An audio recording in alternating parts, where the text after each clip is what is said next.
Let's talk about HDR photography. Hi there, welcome back to my channel. My name is Daniel Allen. I'm a Seattle-based photographer specializing in portraits and landscape images, and one of the things I love doing is working in post-production. So this YouTube video, or this YouTube channel, pretty much focuses solely on the post-processing of images. I'm trying to share what I know with you guys so you can try and make the most out of your imagery as well. So today we're talking about HDR images, and just a little background on what that is if you're not familiar with it.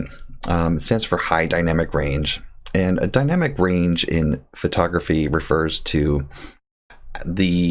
how much information your sensor can capture without losing any. So if you think about a sunny day and you're trying to take a picture of your subject, or if it's landscape, then whatever the subject of your landscape is, and it's a sunny day, chances are you've noticed that the sky is super bright to the point where it just looks white. You can't see anything, but the rest of the image looks okay. Or the image in the highlights looks really good, but then all of your shadows and darks are just way too dark, or they're blown out. There's no data in them. And that type of issue comes about because of the dynamic range. So your camera is only able to capture a small set of darks to lights, and we can move that, but we call them stops. Your camera can, say, capture 6 stops of light, and you can move that stop to the brighter side, to the darker side, but you can't get any more than this 6 stops of light. And your dynamic range on your camera is going to vary based off of number of factors: the manufacturer, the size of the sensor, that sort of thing. So it varies greatly, and it's important to know what your dynamic range is for your camera so that you know whether or not you're going to have to sacrifice some shadows or sacrifice some highlights. And typically when photographers, when we're taking photos and we find ourselves having to sacrifice either shadows or highlights, it's going to depend where the subject is. Is the subject in the shadows? Then maybe we want to focus on those shadows and go ahead and let the brights get really blown out. Or like if there's sunshine on the skin from a setting sun or something, that's all blown out and too bright, and that's fine because we expect that to be super bright, and so it's okay. You wouldn't want to have that sunlight on the skin be correctly exposed only for the rest of the shadows to be way too dark on the subject, because your subject is what the picture's about. So you want to make sure that you are composing your shot and doing your settings for whatever your subject is, and then sacrificing whatever you can't get in there. But in the case of primarily landscape shots, it's hard to do HDR imagery with the subject just because they're moving, and you can't have the subject moving for doing HDR imagery. Except for some in-camera options, but even still, you have to be pretty stable. You have to have the subject has to be pretty stationary for that to actually work. But we typically capture HDR images in a series of bracketed shots, and HDR bracketed is a series of images that vary in tonal range. So, well, let's just hop into Lightroom here and take a look at what it is. So I took this set of images while I was up hiking on Tenerife. I was hiking towards Tenerife Falls, and that's in the Snoqualmie Pass area. And it was this really steep hill, and of course I'm carrying all my gear, and it's been a long hike. It's hot, it's summertime, and I'm exhausted, but I saw this really awesome scene on this path that I was walking on where the sun was filtering through the trees. It looked just beautiful. And so I pulled out my tripod, set up my camera, I tried to take it, and I was so tired from hiking, I didn't want to actually try and figure out what the settings were. I'm like, screw it, I'm going to just take a bracketed series and I will fix it in the computer. So here we are. So this is my bracketed series. I did a 7 image series of bracketed shots, and you can see that the zero exposure, which is the first one here, this is what the exposure for the camera was. This is what the camera saw at the settings that I had it for, and you can see it was ISO 400, 24mm lens, f8 at 1/8 of a second. And then it took 3 images that were darker and then 3 images that were lighter from that. And so here's the first one. It's super dark, and really all you can see are just the really blown out highlights are finally, you know, correctly exposed. So the brightest of the brights. Now we can see the brightest of the brights in this image. And then we go a step lighter and a step lighter. And then here is where the zero stop image would come into play. Then we go one brighter, another brighter, and brighter still. And here is where we can see that there's actually no more blocked out shadows. All the shadows are completely filled in with detail now, which is good. The rest of the image is just way too bright, but that's okay. We've got the details in our shadows that we were looking for. So another reason, so I could have probably just taken this one image and corrected it. So pull back the highlights here, pull up the shadows, and then maybe boost the exposure. And that's actually not doing too bad right there. But if we come into the shadows here, we can see just how noisy this is. The shadows are just super, super noisy, and we don't want to do that. If we come over here and we look at this brighter version of it, none of that noise is there. So we're going to end up with less noise in our images doing it this way, which is going to be really nice. Well, let's just dive right in. First off, I'm going to show you that the Lightroom HDR merge is awful. It's just crap. Let's be honest here. It is horrible, and I'm going to show you why. It's actually super, super bad. First, I'm going to do a little bit of processing on this series of files. I'm going to click on the first one, hold the Shift key, go to the last one. Let's select all of them, which they're already all selected, but then I'm going to turn on the auto sync right down here, and this is going to make it so that any change I make to one of the files, I'm going to be making to all of the files, and it's just a time saver since I've got 7 images to work on here. First thing, I'm going to come in to the profile, the camera profile, and I'm going to choose the camera matching landscape, and when possible, I try to use camera matching for my profiles, just because I know that this is what Canon, who is just my camera, has matched for Lightroom, so it's going to be super true. And a lot of times the landscape profile is a little bit too rich for me, but I do like it in this instance. And a little bit of a side note here. This is actually the 3rd time I've done this tutorial. The first time I was having a bunch of issues with my autofocus on the camera not tracking me properly, and so most of the tutorial I was out of focus.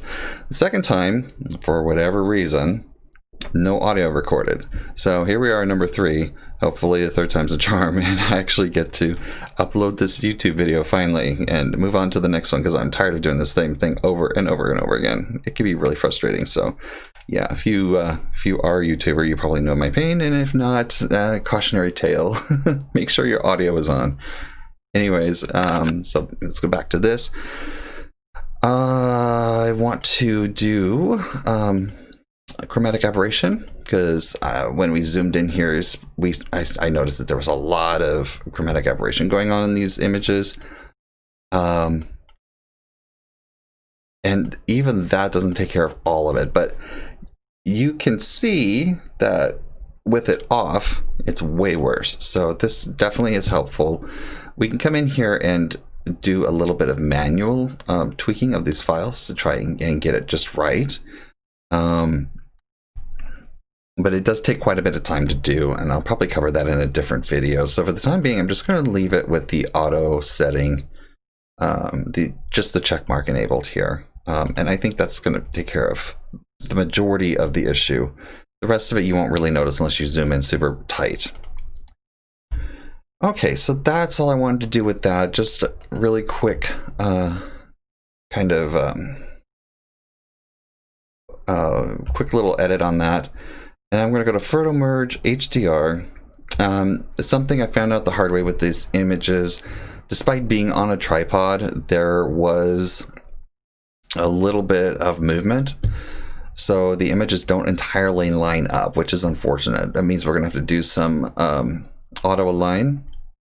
And despite me not remembering a single breath of air blowing around on that hill, because I would have loved the breeze, I didn't feel any breeze whatsoever, but apparently there was some. So I'm going to have to probably do a little bit of deghosting on here, because it was up in these trees up in here where I saw it before. And let's take a look. I have show deghost overlay checked, so it should do a little kind of red outline over the different places where it does do deghosting in this photo.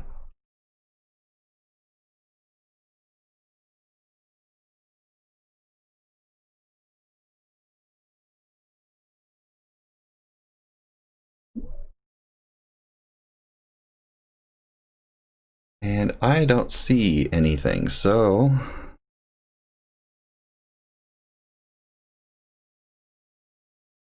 I am guessing that it wasn't able to find any.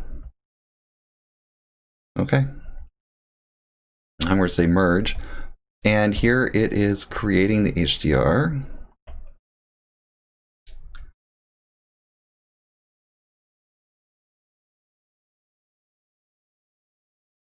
And it's going to apply some auto settings to the final output image, which is good. That's fine.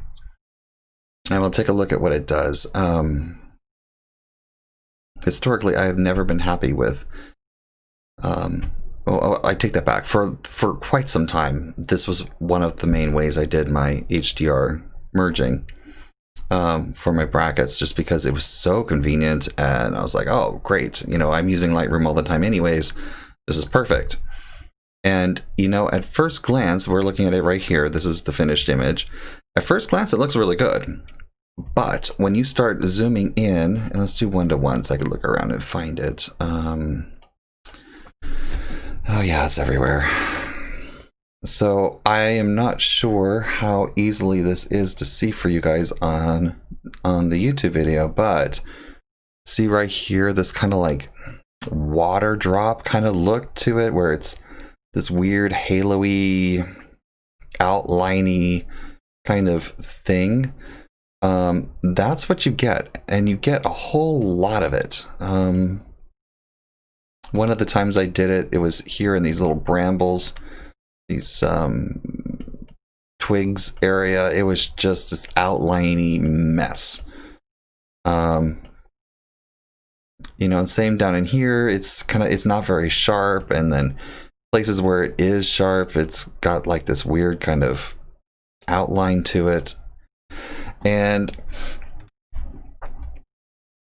you know, I've tried looking online to see what causes it, if there's anybody that's said what it is, and I haven't been able to find anything. So I don't know, but I've not been able to work around this problem aside from using a third-party editor. So third-party editor is how we will move forward with this.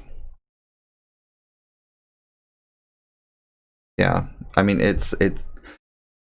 I know people say you shouldn't pixel peep, and you know, you're never really going to see it unless you zoom in really close. But you know, if I printed this image big and had it on like a gallery wall or something like that, you know, which ideally, I mean, that's where I would like to be someday. I think that's kind of where a lot of people who take their photography seriously would like to be one day, is having their stuff up on a wall, either selling it or showing it at a show, or whatever the case may be, even in your own home, if that's all you want to do with it. But having it blown up on a wall really big and walking by it every single day and seeing these weird artifacts from where the HDR merged together, it would drive me crazy. I couldn't do it. I would be embarrassed to have that hanging. So instead, what we're going to do is we're going to do it in Aurora Hdr, which is it's not the greatest HDR tool on the planet. There are some better ones, but this is part of Luminar, or the Skylum software suite, which Luminar is part of, and I really love Luminar 4. So having it in the same company, that is another product I already love. Perfect. There's lots of them out there. Just find one that works for you. There is there's HDR Pro in Photoshop, and I've tried getting that to work.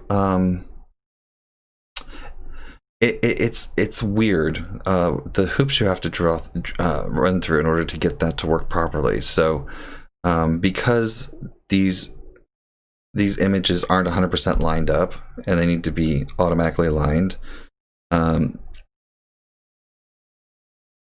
there's not a really easy, straightforward way of automatically aligning the images and having full control over how the images are merged together. It just doesn't work very good. So yeah, it just, for some reason, it's just not an option for me. So instead here, we're going to do full-size DNG export. So I'm right-clicking and hitting export. And the reason I have to do this is because I shot these with the CR3 file format in Canon, which is Canon's raw compressed format. See it as a CR3, and CR2 is fine. Aurora Hdr can open those files natively just fine, but it can't do the CR3s yet. And from what the customer service has told me, they're not going to do it. So it'll probably be on the next version of the software, if they even do a next version of the software. I'm not sure yet. Since Luminar is such a great big success, I don't know what their plans with the Aurora is. So I'm going to hit export. I do have a preset here for full-size DNG, which is something, I do enough of that it made sense to have a preset there for that. So I just noticed there is a Aurora Hdr 2018, and I don't know what that is. That's interesting. I'll have to look at that. Anyways, I'm going to say choose folder later because that's part of my preset. I'm going to keep the name the same. File size is DNG. I'm going to use Camera Raw 12.4. I'm also going to go ahead and embed the original RAW file. I don't know what that does. I'm curious to see what it does. So we're going to do that. I don't want any JPEG preview. And I'm going to call that good. And I'm going to put this in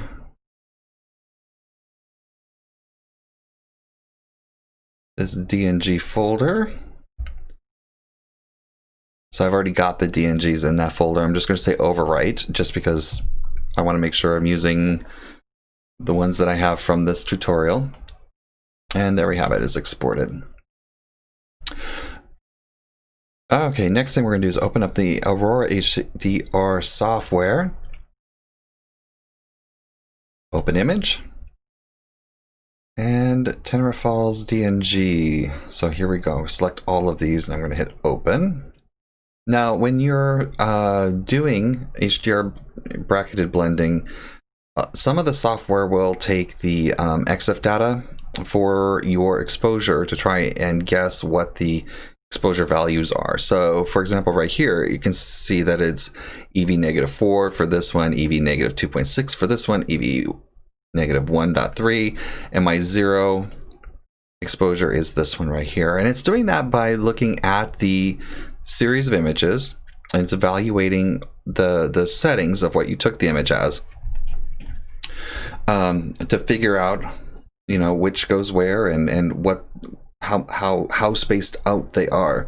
And in this case, each of my shots in the bracketed series are 1.3 stops different. So I didn't do a full stop. I went ahead and did a little bit more than a full stop, just because I wanted to make sure I got the darkest of the darks and the brightest of the brights, you know, accounted for, because I was exhausted. So really tired and really sweaty. So, and there were people hiking on the trail too. So that was another thing. I had to try and do this quickly and get off the trail, because we were all trying to social distance and everything. So, so it uses that EXIF data from your camera to go ahead and try and figure out this exposure stuff. So it knows how to line this all up, and you know which shot is what part of the series. Exporting as a DNG, it keeps all of that EXIF data, but I've done it before where I've done like a PNG, or I don't think I tried TIFF. I don't know if TIFF does or not. I did try exporting as a was it a PSD? Photoshop PSD? And that didn't retain any of the EXIF data. So when you go to try, when I went to go try and import it into one or more of these HDR tools, it didn't know how to treat the different images, and so it was prompting me to provide that information, and what the ISO is, and what the shutter speed was, and all of that stuff, and that's just way too much work. So I canceled out of that and exported a different way. But that's something to keep in mind when you're doing this. If you have to, if you could just import your regular raw files and just do that, that's the better way to go anyways.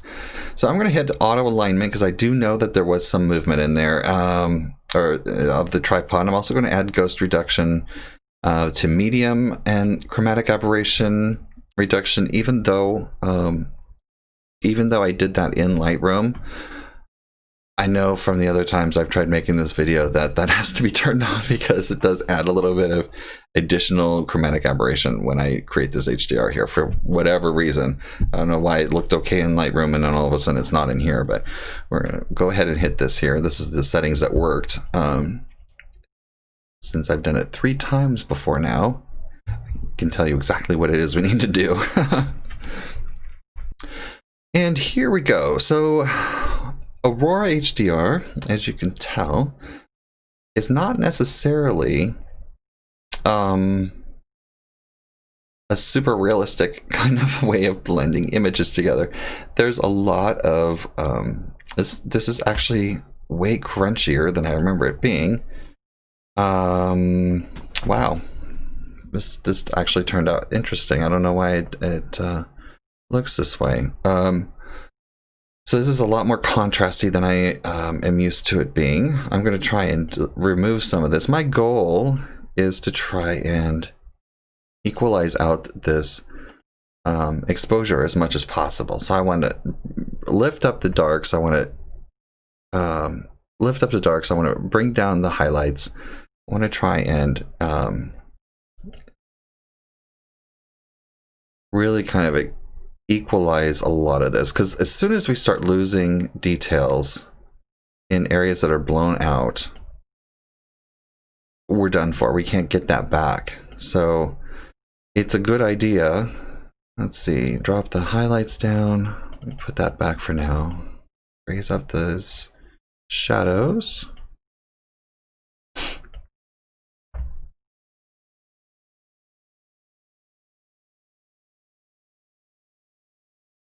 And we are getting there.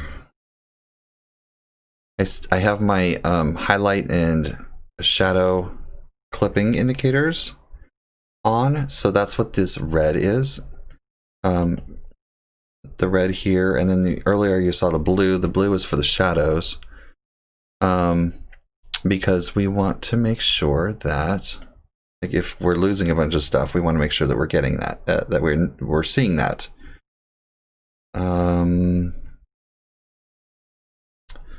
So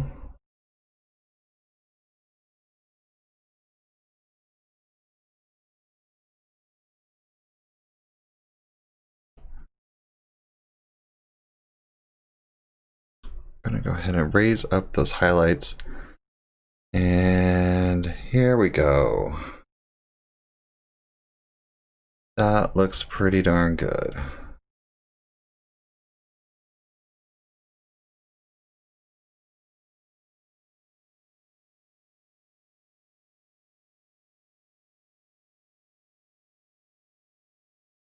All right, so now we have a nice flat representation of the image.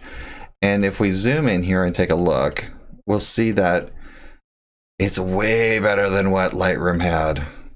It's so much better.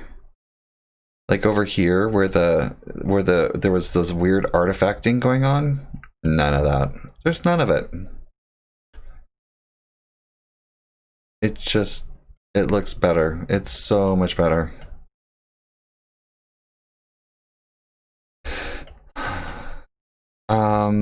So there is still a bit of noise in areas, so let's see.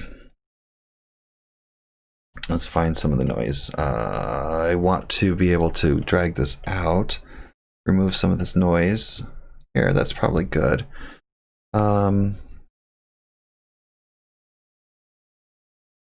HDR denoise, here we go. So boost this up just a little bit.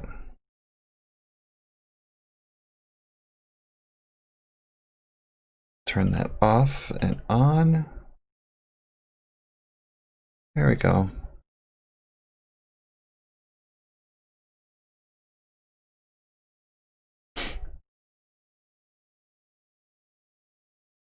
And I don't want to introduce.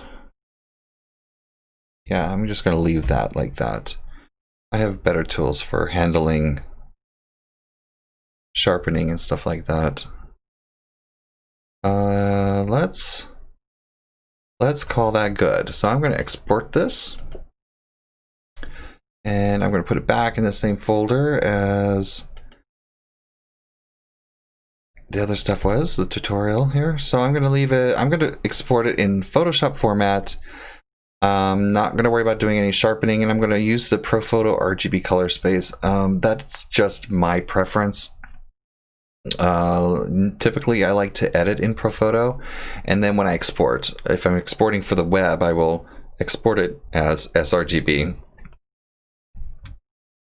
or I'll do another color conversion if I'm like just CMYT. If it's going to be printed, I'll do that instead. But when I'm editing the photos and working with them, I do like to use the ProPhoto RGB color space just because it's the largest color space, and so I kind of feel like it's best to have the most amount of tools at your disposal so you can do the best job that you can. So I do that, but I know there's plenty of people that don't. A lot of people will just edit in sRGB, you know, because they know it's going to go on the internet. And if there is a case where, okay, I'm not going to save that. If there is a case where I am not sure that it's going to go, if I know it's only going to go on the internet, then yeah, I just edit in an sRGB. That's fine. But otherwise, I don't know, it makes sense to have the best I can. So I'm going to import this file back into Lightroom, and so there we have it. That's how you merge an HDR photo together. But if you've noticed, it's super flat. It lacks any kind of definition or toning. I mean, what I originally saw was this beautifully lit landscape, and now it's just this flat mess that's all tonally crunched together. So how do we fix that? well, I am glad you asked how we fixed that, because there's a really good answer for it. We are going to go ahead and merge these two together. And instead of using the 0 exposure one, I'm going to use one that's just a little bit lighter. Mostly because I know that there's less noise in this one, because we did boost the shadows on the other one, and that one had more noise in it. So I'm going to use I'm going to use that image instead, and we're going to open this up in. We're going to edit in as layers in Photoshop. And here we go. It's opening this up in layers. And right out of the gate, I want you to notice that if I turn these on and off, there is some slight movement. So that means that just kind of reconfirms for us that these need to be lined up. So we're going to select the top one, hold the shift key, select the bottom one, go up to edit, auto align layers. We'll just leave it in auto and let it do its thing. And then I try to just trim as I go. So I'm gonna, because if you look at the very edges here, there's some overlap where the canvas is actually bigger than the photos inside of it. So I'm going to hold down the control key and then click on the thumbnail, this first one, and then I'm going to say edit image crop, and then I'm going to do the same thing again with the other one. Control key, click on the thumbnail. Now I've got marching ants around that one, and I'm going to say image crop again. Control D to deselect, and now I've got my canvas set up to be the minimum size for both images to show up completely, so with no extra. Next thing I'm going to do is I'm going to reduce this opacity all the way down to 0, and then we're going to slowly start adding it. And what you'll notice is as we do that, we are starting to reintroduce that contrast back into this HDR image. And it just starts to look fantastic. Now we can do some different things. We don't want to go too crazy. We just want to start introducing some of it. But you can start looking at the different blending modes too while we're at this. So normal would look like this. Normal is going to not only darken but brighten the layer underneath it. So you'll notice in the highlights that the highlights are starting to get lighter, versus if we just use the darken one, the highlights don't get any brighter. They just stay what they were originally. And multiply is kind of like a more intense version of it. God, I kind of like that.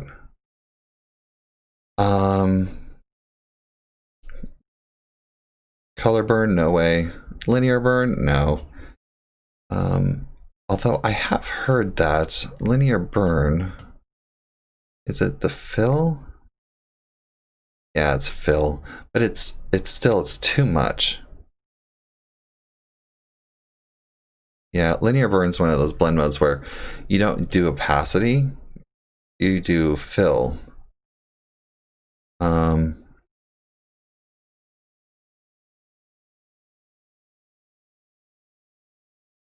Same with linear light, I believe. Vivid light. Okay, so lighten is not going to be what we want because it's not going to darken any of the dark stuff that we want. We do want the darkening to happen. And then the overlays and soft light, hard light, those they don't really have the effect that we're looking for.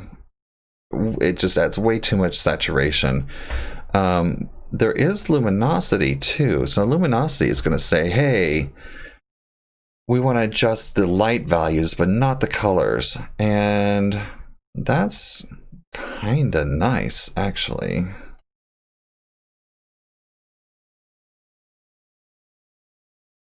Okay, so let's leave it right around 60% here. There's before, and there's after. And I definitely want to take care of some of that maroon that's in there. It's driving me crazy. And so let's go ahead and take this green, add a curve slider here, or a curves adjustment layer, and we're going to add some green. And green is the opposite of maroon or magenta, so we're going to add some green to combat that magenta. So we want to just add enough magenta to get rid of that look. And I'm only looking at the magenta areas. It's going to be doing too much to the trees. I don't want to do anything to the trees, or the leaves rather. I want to, I just want to try and get rid of that magenta color. That's pretty good.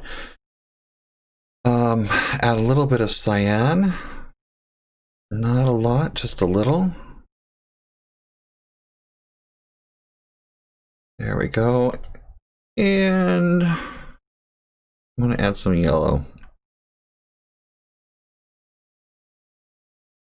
There we go. See how that's a nice shade of brown now instead of, let's take a look at the before. So there's before. Now there's after. And, you know, like I said, it's way too much in the greens. So we're going to take that away from the greens a little bit. I'm going to use the TK action menu from Tony Kuiper. And I'm going to select one of these mauve colors, one of these maroons. I'm going to select that.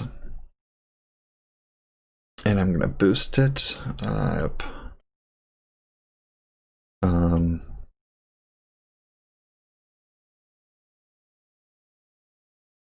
And what I'm trying to do is refine this mask to get just what I'm looking for here, which is that reddy kind of maroon color. And I'm going to export that out to the layer mask here. And now when we turn this on and off, you can see that it's only affecting the maroons in this image and not any of the greens or blues or other colors. So here's kind of what the mask looks like. And that's one of the things I just love about luminosity masks in general. It's just that you can get some really finite details in how you handle stuff. It's just really great.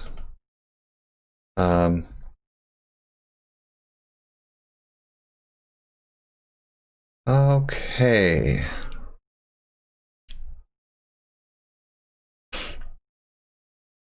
Next thing I want to do is I'm going to pull up a hue and saturation adjustment, and I'm going to look at my greens. And it's always important to really look at what is being targeted here. So in here, this is the greens, and then double check that that is compared to the yellows. So here's the yellows.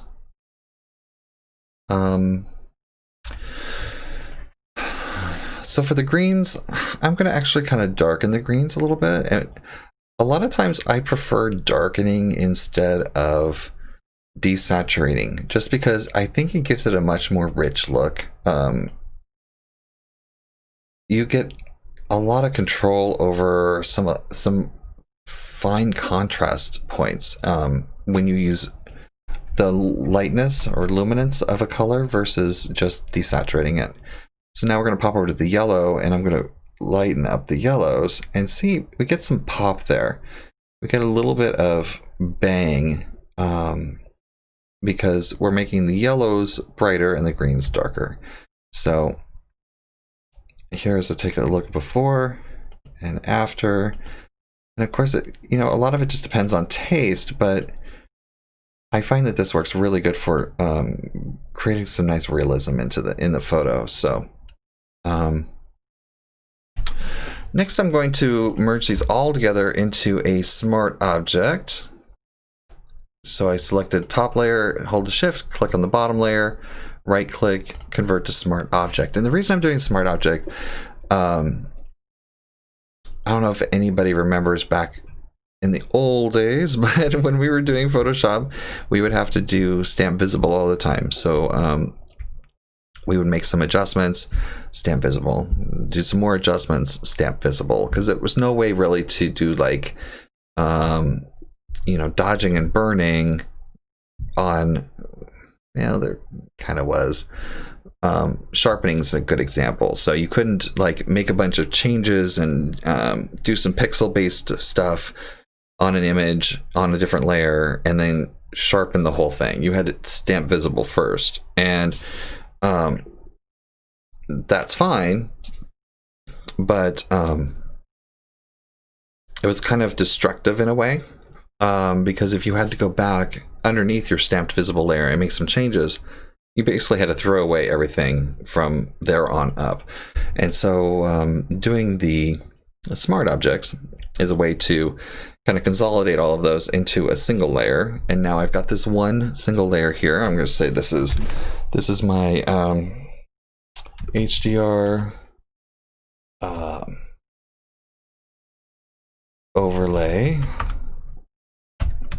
and that's kind of my clue if I come back to here that this is a smart object that I can go into. So if I double click on this, I can actually open that back up, make some changes, save it, and when I come back, none of the stuff from this point on is going to be affected by that. It's going to be, you know, just it continues on like it's always been that way. So it's still not 100% perfect.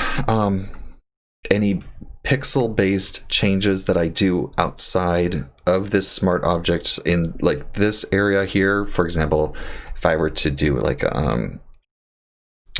any kind of pixel based editing, clone stamp, you know, that sort of thing, changes that I made in the smart object and then come back out, those pixel based changes might not match. So you need to be aware of that kind of stuff. But if you have any filters, like for example, we're going to put a Luminar 4 filter on here, which I'm going to start right now because it takes a second to load up. But this Luminar 4 filter, if I go back in to my smart object in there, make some changes, save it, come back out, the Luminar 4 filter will update with whatever changes I put into that smart filter. So if I go and change the colors of something, it will change in Luminar 4 as well. So it's way better. It's way better than it was before with the whole stamp visible thing. That's what I was trying to get with that. Okay, so here we're looking at this. First thing I'd like to do, AI Enhance, just because I think this does a really great job of doing some really smart localizing of contrast. And then usually I come back off the smart contrast a little bit because it's a little too much after the AI Enhance gets a hold of it. So I usually play around with these just a little bit. And let's see. Color. Let's see. Sometimes I do put a little bit of remove color cast, although in this case, I don't think I want to. It actually works really good for that. The magenta, that cast that I took out before back in Photoshop, if I had not done that there, I could have come in here and done it really easy. The remove color cast would have taken care of quite a bit of that, but I don't feel like we need it right now. A lot of times I'll back off the saturation and then raise the vibrance, because saturation is very heavy-handed. So it's like a heavy-handed reduction, and then vibrance is like a fine-tuned increase. So it kind of more evenly increases color saturation in kind of a smart way. If I wanted to do some HSL adjustments, I could do that here, although it's much better in Photoshop. So landscape enhancer, I'm going to add a little bit of golden hour filter to it. And foliage enhancer is just basically adding green to what's already green. A lot of times I think it's just way too much. I don't bother with it. And let's add some Orton effect here. So this, it's going to be kind of a really dreamy kind of scene. So I might be a little more heavy-handed on this one than I normally am, just because I do want it to be dreamy. Boost the contrast in here a little, maybe quite a lot.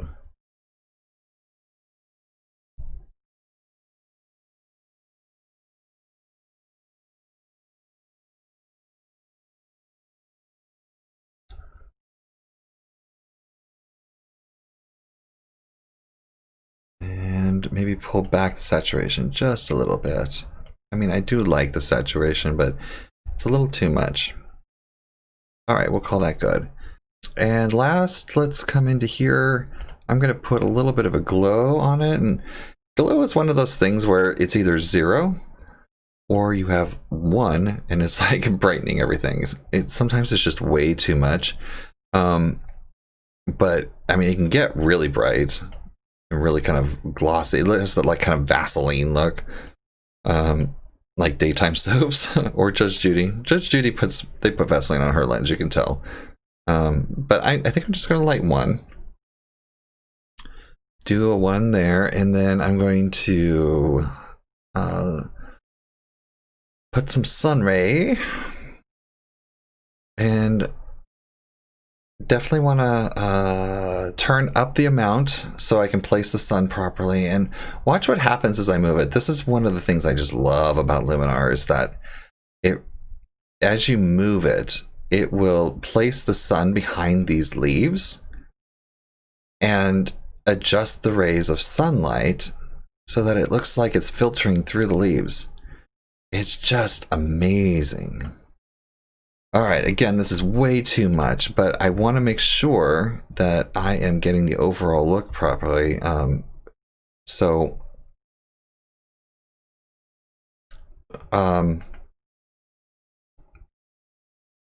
I would rather have it nice and bright like this so I can dial in everything the right way. So sun radius, like that, to glow amount. Like that, sun warmth, sun ray warmth. I don't want too much, but I do want some. And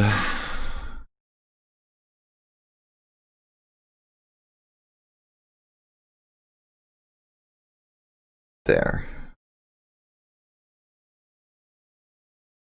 So now that I've got it dialed in the way I want it, now I'm going to start bringing in the effect. And it's really easy to get heavy-handed with this. So it's really easy for you to forget that your photo is not of sunbeams. I did not take a picture of sunbeams. I did not. I took a picture of some sunlight coming through the trees onto the leaves and stuff. But my main focus is not sun rays. So it's important to kind of remember that and not go too overboard with some of this stuff.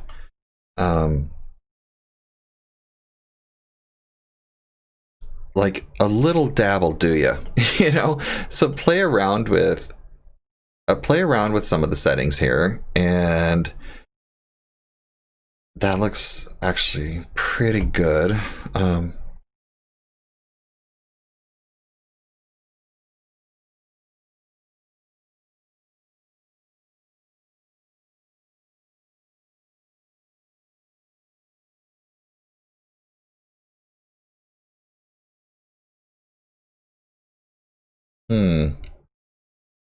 And I can spend a whole lot of time trying to find the right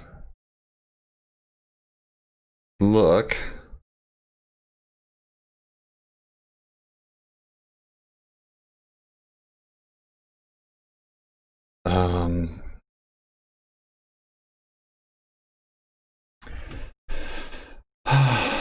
that's not bad, but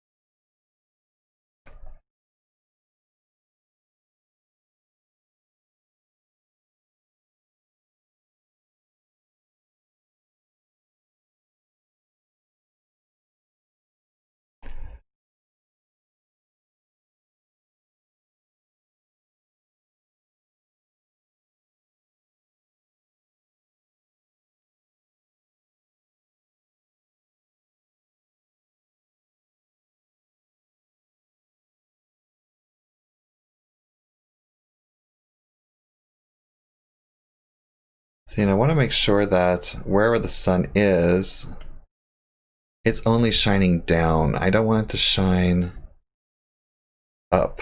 And that was kind of the problem I was having before here. Now I can't move it anymore. So I guess that is where it's going to be. Because I can't move the sun memes anymore. That's... Oh, there. Okay, if I leave and come back, it'll let me. Huh. Interesting. So, yeah.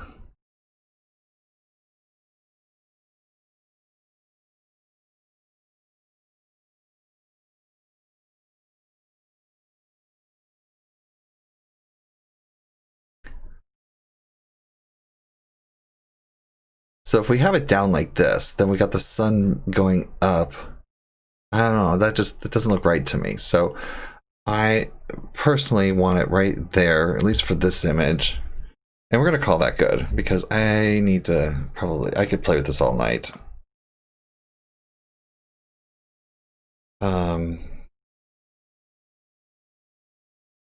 That's probably good.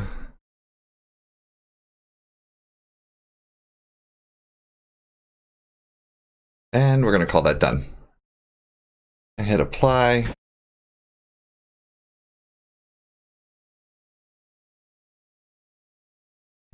And this is going to export out the changes I just made in Luminar and apply it as a filter to my image. So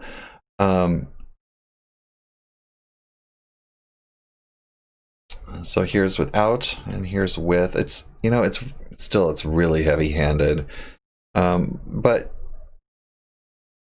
you know, what we could do is do a fill 50% gray on this smart filter mask here, and then you can see that the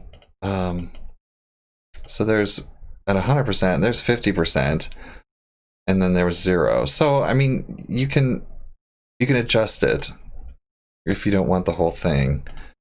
I'm gonna leave that. I'm gonna show you a couple more little tricks here though.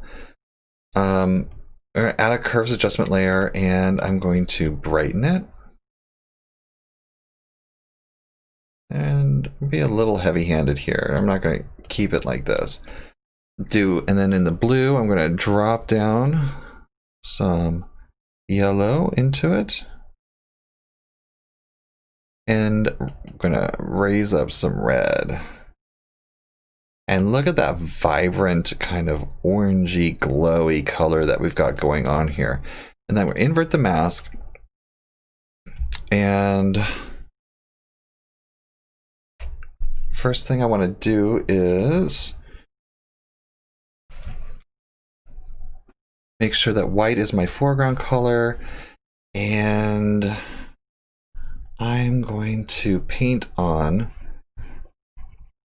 soft brush 20% so I can kind of work fast here. Paint on this effect, and if you look there, I am creating some sun glow.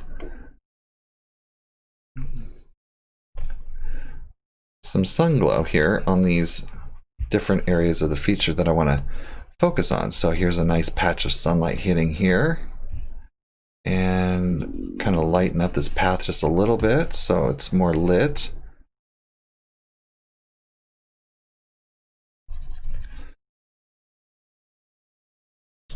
light up this log really good that's there. Light this up because that was lit up. Same with right here. That was lit really well.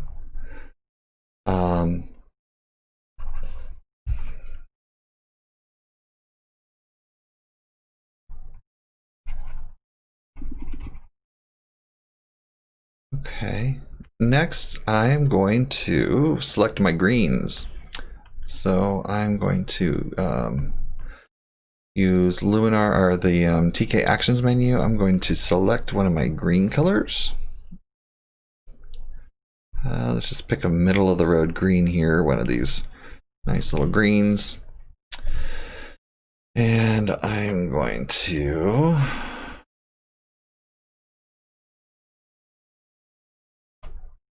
reach this out just a smidgen.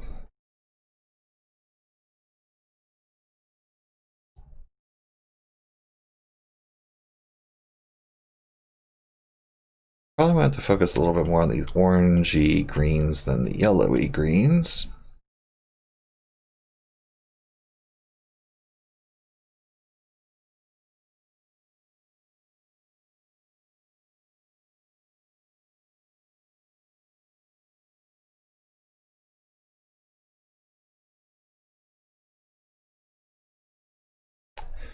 There we go. And I'm going to, oops, gosh darn it, that's not what I wanted.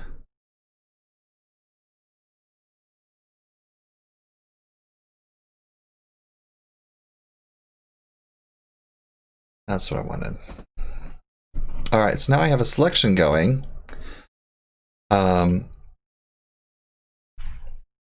And the selection is of just the greens, and I want to introduce some really bright highlights into those greens in certain areas. Make those just really pop. Like the sun is just blasting through them.